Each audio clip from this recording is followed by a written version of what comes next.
amazing talent of the Memphis music industry. It didn't stop with his father. It's a family tradition, as they say.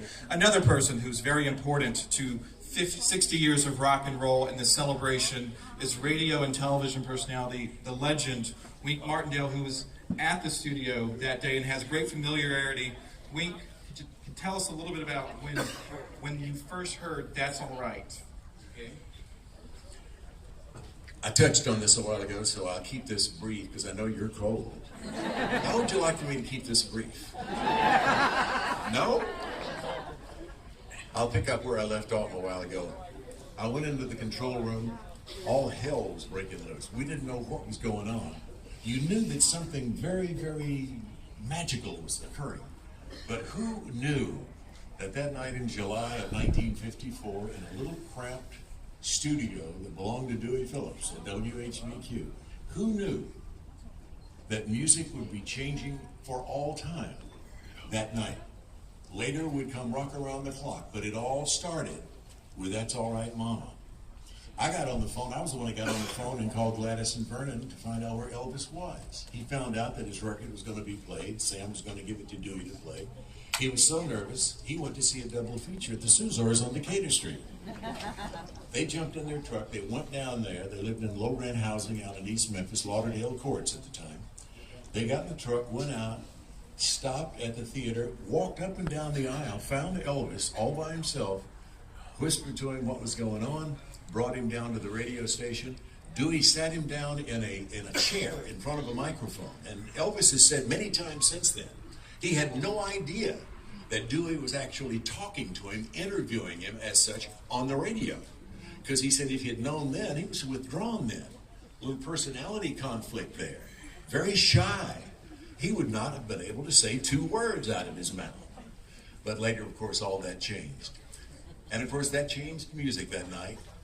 And I feel very blessed to have been a very, very small part of it. I was never part of the Memphis Mafia. I was never part of Elvis's inner circle because I was already married and having kids at the time, and they were having too much fun. They didn't need me. But I met him that night. He remained my friend until the day he died. And I'm sure a lot of you are aware that after his passing, a lot of people wrote books and they knocked Elvis and they said things that shouldn't have been said that weren't true. And I happened to write my feelings down on a piece of paper and recorded it. And I'm sure you've heard GK play it. That was Elvis to me. And in fact, I plan to do that live with the music track when we do our Q&A session tomorrow, if you'd like, if you're going to be there. Thank you very much for being here today.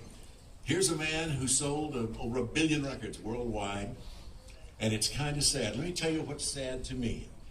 That so many of the so-called classic rock stations, not only in California, New York City, even in Memphis, so many of these classic rock stations can't find enough time to play an Elvis Presley record these days. And to me, that's sad. God bless him. And we thank him for what he gave us all. God bless him.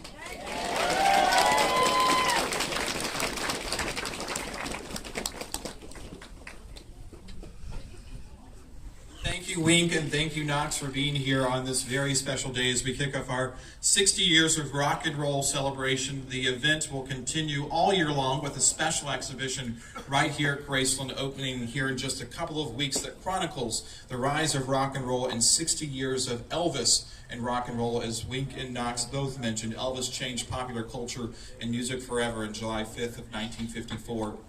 When he recorded That's All Right. Our cake today pays tribute to that. You'll notice the Sun logo, of course, the embellishment on Elvis's leather case for his guitar, even Dewey Phillips and the radio dial WHBQ Red Hot and Blue on the tip top of the cake. We are so excited to launch our 60 years of rock and roll celebration, which will, of course, continue through Elvis Week. We have a variety of special guests today, and you, the hardcore Elvis fans, of course, know the inner workings of Elvis Presley Enterprises in Graceland. And the Presley family has a very special friend that is a new partner in the business of the operations of Graceland. We just want to quickly acknowledge Joel Weinshanker, who has visited today, flown in from New York. And of course, he's a background kind of guy, and but he is a hardcore Elvis fan. You may have heard it when the statements came out. This Graceland is a place for the fans, by a fan. And of course, we're very excited and energized by his thoughts and ambitions for Graceland and all the great things to come. We're very excited to have Joel here today and excited about the future. Someone who's equally as excited about tourism, which pumps millions of dollars into the local economy every year, are the two mayors of our area. We have the Honorable Mark Luttrell, Mayor of Shelby County, and the Honorable A.C. Wharton, Mayor of the City of Memphis. They have their annual joint proclamation, which we know is one of your favorite parts of today. So, mayors, take it away. Great. Good morning. Happy birthday. It may be cold in the weather, but it's warm in your hearts. Is that right? Mayor Luttrell. Well, good morning. How many of you are here for the first time? Raise your hand if you're first time. Okay, to you first timers, thank you all. How many are here for the 10th time? Wow. Folks, I tell you what, that is a tribute to Elvis Week and to Jack Soden. Jack, where are you? Thank you so much for your dedication, your commitment to this. Folks, we are here to have fun, here to celebrate. The weather gods have blessed us. Yesterday was 9. Tonight it's going to be sleet and ice, but look at it today. Isn't it beautiful? Mayor Wharton and I traditionally read this proclamation, but I think we can speak jointly when we say we welcome you to Memphis and all that Memphis has to offer. God bless you for taking the time and getting here and enjoying this with us. And Mayor, what do you say? Let's read a proclamation. We're going to do that, and it's long, but we're not going to read every paragraph because, no, it's too much.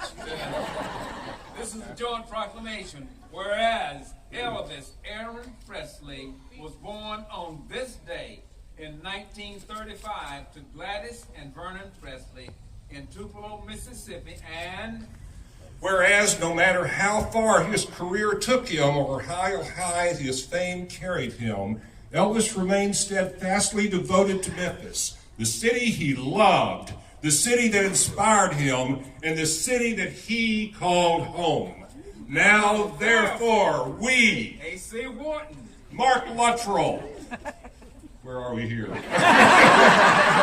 Mayor of Shelby County, we do hereby proclaim January 8, 2014 is a day to celebrate the life and work of Elvis Aaron Presley.